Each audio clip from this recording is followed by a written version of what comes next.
আল্লাহ পাক প্রথমে ছেলেদেরকে বললেন, শোনো, সূরা নূর 30 নম্বর আয়াত। আল্লাহ পাক ছেলেদেরকে বললেন, তোমরা তোমাদের চোখ নিচু রাখো, এটা আমাদের দায়িত্ব। প্রত্যেকটা ছেলের দায়িত্ব বেগানা মেয়েকে দেখলে চোখটা কি করবে? নিচু। তাহলে আপনি সিডিউসড হবেন, এক কথা।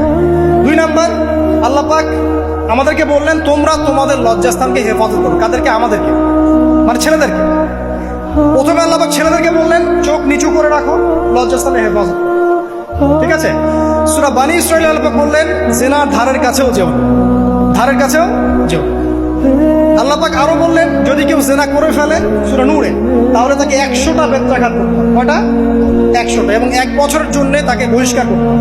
আল্লাহ পাক শাস্তিও দিলেন, শুধু তাত্ত্বিক বিধান দেন নাই, শাস্তিও দিয়েছেন। কারণ শুধু তাত্ত্বিক বিধান দিয়ে হবে? আমি যদি ওয়াজ করে বেড়াই, ভাই মদ খায় না, মদ খায় না, কোনো শাস্তি না অ্যাপ্লাই করি, তাহলে কি মদ ছাড়বে মানুষ? আমরা যদি বলি হত্যা করা মহাপাপ, মহাপাপ, দুর্নীতি করা মহাপাপ, মানুষ দুর্নীতি ছাড়বে? ছাড়বে না, যতক্ষণ না শাস্তি নিশ্চিত করা যাচ্ছে। আল্লাহ পাক তাত্ত্বিক কথা শুধু বললেন না, শাস্তিও নিশ্চিত করলেন। তারপর আল্লাহ পাক আরো বললেন, যদি বিবাহিত কোনো ব্যক্তি ব্যভিচার করে, তাহলে তাকে রজম করতে হবে, মাটিতে পুঁতে তাকে পাথর নিক্ষেপ করে হত্যা করে। ঠিক আছে? শাস্তি। এরপরে দেখেন আল্লাহ পাক মেয়েদেরকে বলছেন, মেয়েদেরকে বলছেন, তোমরা মূলত ঘরে থাকো, যদি বাইরের পরিবেশ তোমাদের অনুকূলে না থাকে, তোমরা ঘরে অবস্থান করো। ওয়াকরনা ফি বুয়ুতিকুন্না ওয়ালা তাবাররুজনা তাবাররুজাল জাহিলিয়াতিল উলা। তোমরা মূলত ঘরে থাকো। জাহিলি যুগে মেয়েরা যেভাবে নিজেদেরকে প্রদর্শন করে বেড়াতো, এই কাজটা তোমরা করো না।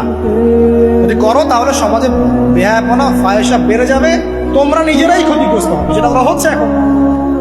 আচ্ছা, এরপর আল্লাহ পাক আরো বললেন, হে নবী, আপনি আপনার স্ত্রী এবং মুমিন নারীদেরকে বলেন, তারা যদি বাহিরে যায় যেন জিলবাব দিয়ে তাদের পুরো বক্ষদেশটাকে ঢেকে নেয়।